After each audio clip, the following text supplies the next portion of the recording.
And we're back. Told you. You didn't listen. Yeah. Rob, what's your prediction for the spirit tree ability I'm about to get? File taxes. Is Incorrect. it file taxes? Incorrect. Is it completed vacuuming on a weekend? No. Is it walk the dog? No. Did you ever learn how to do that yo-yo trick? Walk the dog? I don't remember if I even tried it. It's like tier 1. It took me a while to yo-yo get used tricks. to a yo-yo. It's spirit art. Oh, dude, I called it. It's my next guest. See, this is where it gets complicated because I only have 3 buttons that I can assign, so I have to pick something that I want to replace. Why are there 8 pedals if there are only 4 directions? Yeah. Oops, I don't want to hit. Shoot it down. Shoot it down. You failed. That You definitely did it. should have hit. Oh, I thought you hit it. I thought so too. There we go. So Ori gets the ability to play Snood. Yep. Hey, it's one of those things. Secret. It's an energy cell fragment.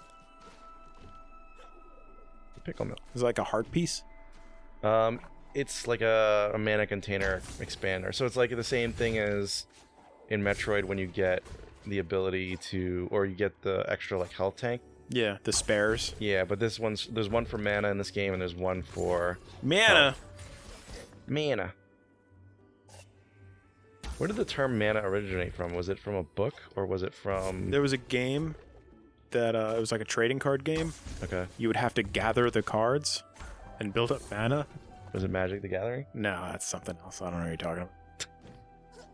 I felt like it was from before that, though. Like, I feel like Magic the Gathering took it from some other piece of pop culture and used it. No, you had to build a deck. That's what it did. What you do. And you don't use Grassland, because that's the garbage cards. You don't want to use the... I think those were the white ones. Okay.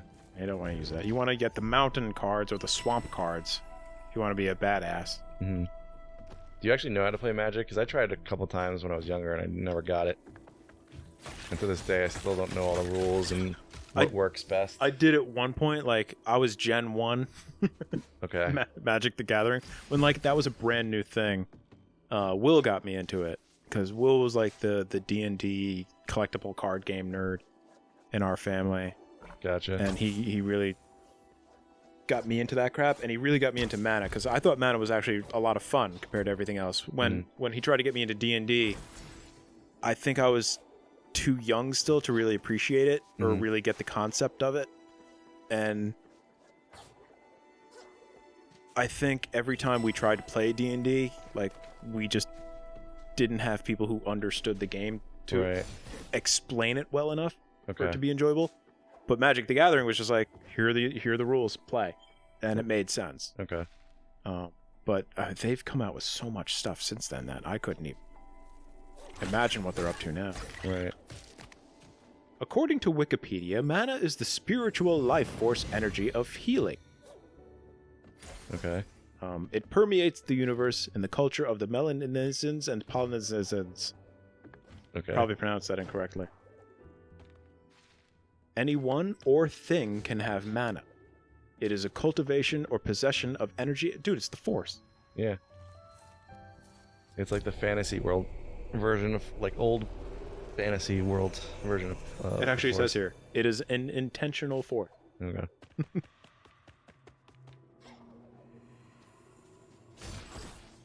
It's another dude. That's cool. Eh. Sounds like me. The reconstructed Proto-Oceanic word mana is thought to have referred to powerful forces of nature such as thunder and storm wind, rather than a supernatural power. Mm-hmm. Frickin' Wikipedia and the internet as a whole. I just got murdered. By what? I wasn't paying attention. I was Falling stone. I was making brain wrinkles. I don't know if I can get past this thing. Yeah, Making brain wrinkles. Yeah, I feel like I heard mana used in like a Tolkien book or something along those lines.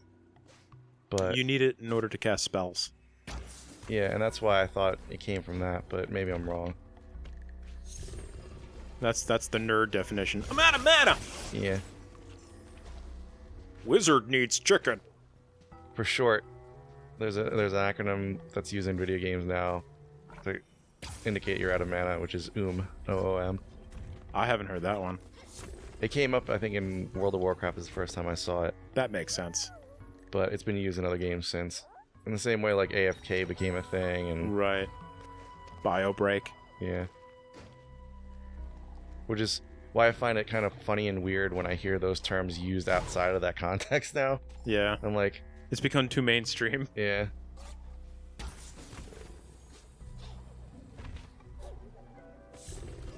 He's making progress.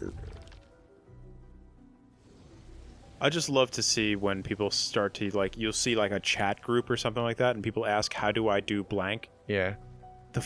There's always, like, 2 or 3 people who's, like, Alt F4. Yeah. And I'm like, I'm so glad the old magic still persists. If anyone listening right now is watching through a web browser on a PC, go ahead and hit Alt F4, see what happens.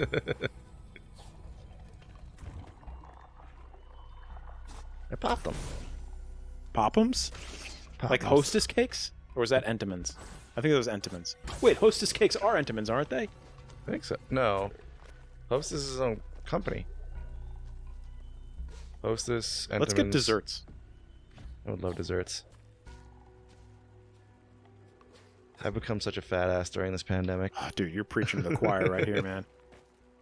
I was talking to a coworker about how, like, he was complaining about, like, being more, like, sedentary because of the quarantine. I'm like, I remember when things started, I was really worried about gaining, like, the quarantine 15. Yeah. Here I am sitting around with a quarantine, like, 25. Yeah.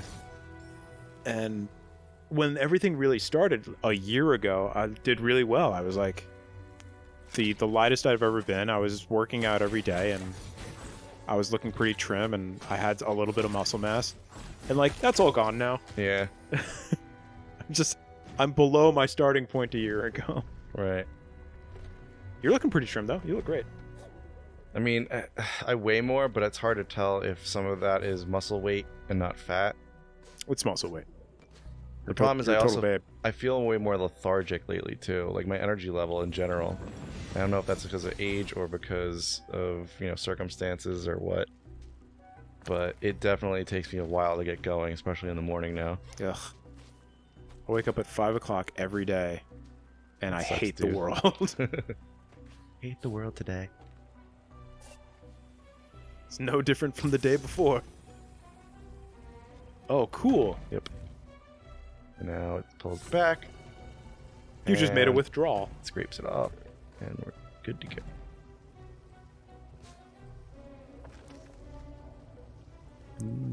That's some good puzzling you got there, Ives.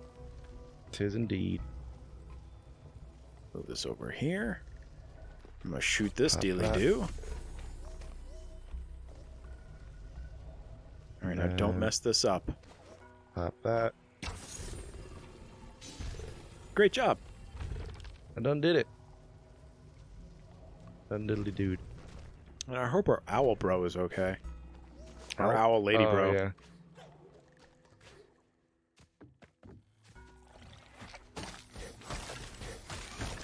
Eat a big fat one.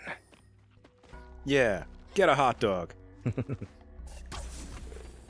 of my friends from high school's favorite insult whenever it was mostly as a retort if you like teased him or insulted him first, Okay, was eat a dick. right. Are you talking about yourself? Because you say that a lot. Well, I got it from him because he used to say it all the time and just stuck in my head. Alright.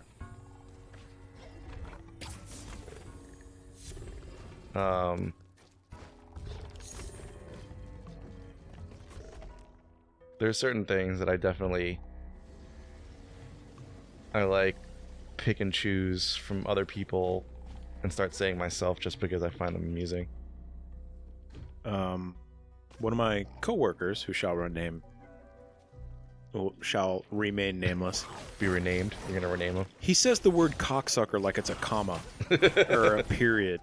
Really? Yeah, just use it all day. Like, Use it I gotta go take care of this task, you fucking cocksucker. hey man, how you doing, you cocksucker? And like it's never mean. You know what I mean? It's always just like just a fun. It's almost like a pet name. It's like an accent on the end of a sentence or something. Yeah, exactly. And you know, he thinks he's being fun and making the workday more jovial. Mm-hmm. And I'm like, dude, you gotta chill a little bit. Just, it's a great, fun thing to say. Don't get me wrong. I like saying it too.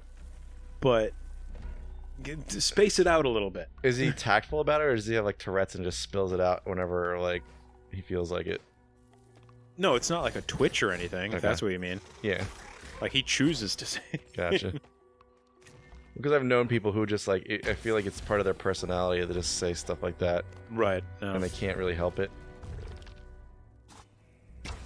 I was helping him out with something. I was setting up a work order. And he was showing me like his procedure, his method of doing something. Mm-hmm. And I was showing him how like I was going to do it, like what my game plan was. Okay. And typically when we have like a task to do, that's how we go about it. You show me what you want to do and what your goal is for this task, and I'll show you the method that I'd like to use to complete it. Right. And then we'll kind of brainstorm on the best process. If we want to combine the two processes into one thing or leave something out, then we go about it. Okay. And eventually at the end of like this like 45-minute long process, I was just like, you know, you say cocksucker a lot, right? Like a lot. Yeah. And he was like, yeah, but it's like, I'm not being mean. I'm like, oh, I didn't say you're being mean. I'm just saying I'm getting really like tired of hearing the word. Like, I don't want to be tired of hearing. I love hearing that word and you're ruining it for me. Like change it up a bit. Yeah, change it up a bit. He's like, what would you prefer? I'm like, throw in piece of shit every now and then. Yeah. Like, call me a piece of shit. I'm okay with that. Yeah. Like, especially if you want to like make fun of me a little bit. Right. Everyone loves a cocksucker. Nobody loves a piece of shit. He's like, you got a point right there, Rob. Yeah, that's all right. I'll do that. Called me a piece of shit once and then right back to cocksucker. Guy's such a piece of shit. I feel like I don't say cocksucker as much as I say cocksmoker now. Oh, that's a good one. Because it has multiple meaning. Yeah, it like, I don't know, implies that like, it implies something similar but a little different in a way. Well, it could mean that you've got a dick in your mouth like a cigar. Yeah. But it also means like you're really fond of barbecue. True. And cannibalism. Right.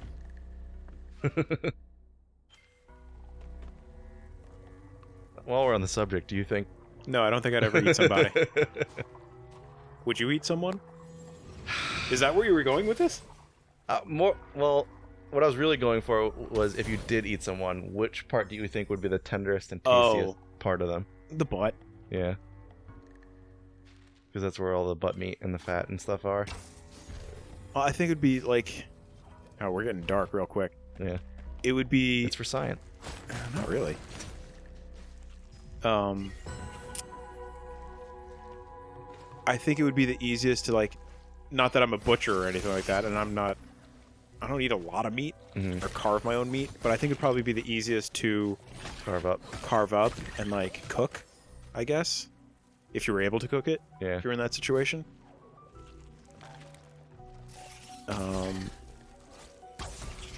Because if you're in a situation where you actually have to eat somebody else, you want to make it as easy as possible. Because if you're in that situation, I assume you're already starving to death, right? You don't want to burn any excess calories trying to get that food.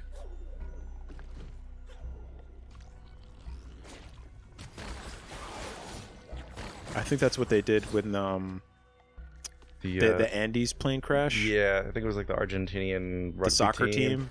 Yeah, the rugby team, whatever it was. They made a movie with Ethan Hawke and John Malkovich, who narrated it. It's actually pretty good. It's just really depressing. It's dark matter, yeah, but it's still a really amazing story. Those poor motherfuckers. Yeah.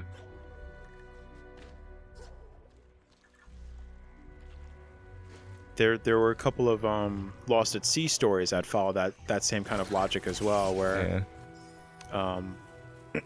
people were on a, I'm paraphrasing of course, but people were on a lifeboat for however long it was for 2 of their comrades to pass away, and they decided instead of eating the 2 people that died of like either starvation or exposure, whatever caused their death, that they wouldn't eat them, and that they decided to throw them into the ocean. Okay. And then like more time went by, and like whoever was left was just like, we really should have kept them to eat, because now we're literally starving to death. Right. And they made the argument that like if we had held on to them, they would have begun to rot, and we would not be able to eat them. I mean, that was the one caveat, like the one positive thing they had in the Andes plane crash was like they were at high altitude in low temperature, so that meat stayed preserved naturally. It was refrigerated. Yeah. If they didn't have that, it was dried. They would have been screwed. One of the things I learned about that crash too is that they dehydration was a really big factor too, and one of the arguments was like, well, they're fucking surrounded by snow, and like, no, it takes it. Like I said before with calories, if you start eating snow, your body is burning more calories to melt and take in and digest and consume frozen water than it is to actually just consume water. Right. That's one of the things I think about is like, you know, I used to fly quite a bit, and I think it would almost be worse to survive an initial plane crash but be marooned somewhere where there's like no civilization, food, or water. Yeah. Than it would be to just die immediately from the impact. Have an instant. Yeah. Not that I want either one to happen, but still. If you had a choice.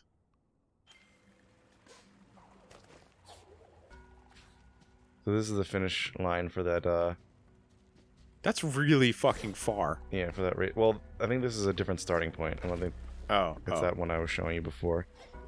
I just haven't found the starting point in this playthrough yet. So answer your own question. Which part would you start with? Would you start with the butt? I don't know. It depends. You would eat the face, you sick motherfucker. I might try like an earlobe. An earlobe? There's nothing there. Well, that's what I'm saying. Like, it's a small nibble of something you preserve. Dude, we're talking about survival here. I guess. Earlobe?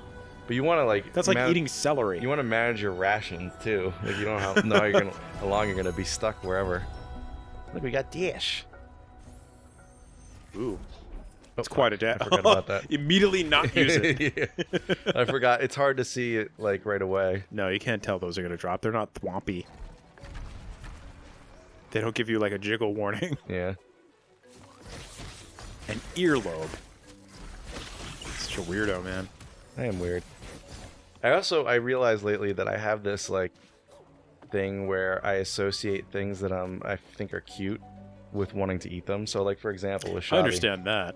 With Xavi, I constantly threaten that I'm going to eat him and that he's a pickle. I don't know where that comes from. Like, is it just, like, something I was born with, or did I I'm confident that's human nature. Talk to any mom and they're like, oh, I want to gobble up my baby's toes. Yeah. Oh, your face is so cute, I'm just going to eat it. But why is that the thing? I don't know. Weird. It is weird. Oh, your baby's so cute, I just want to eat them all up.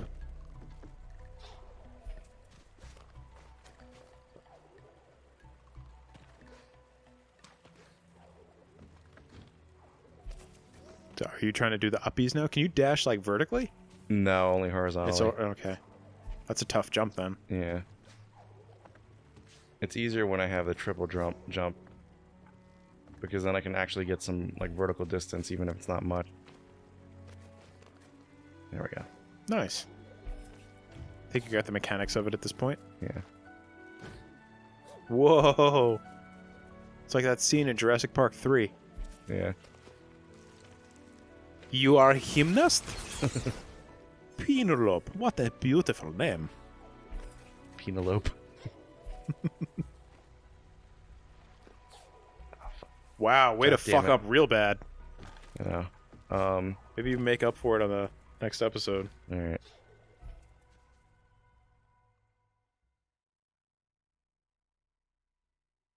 Cocksucker.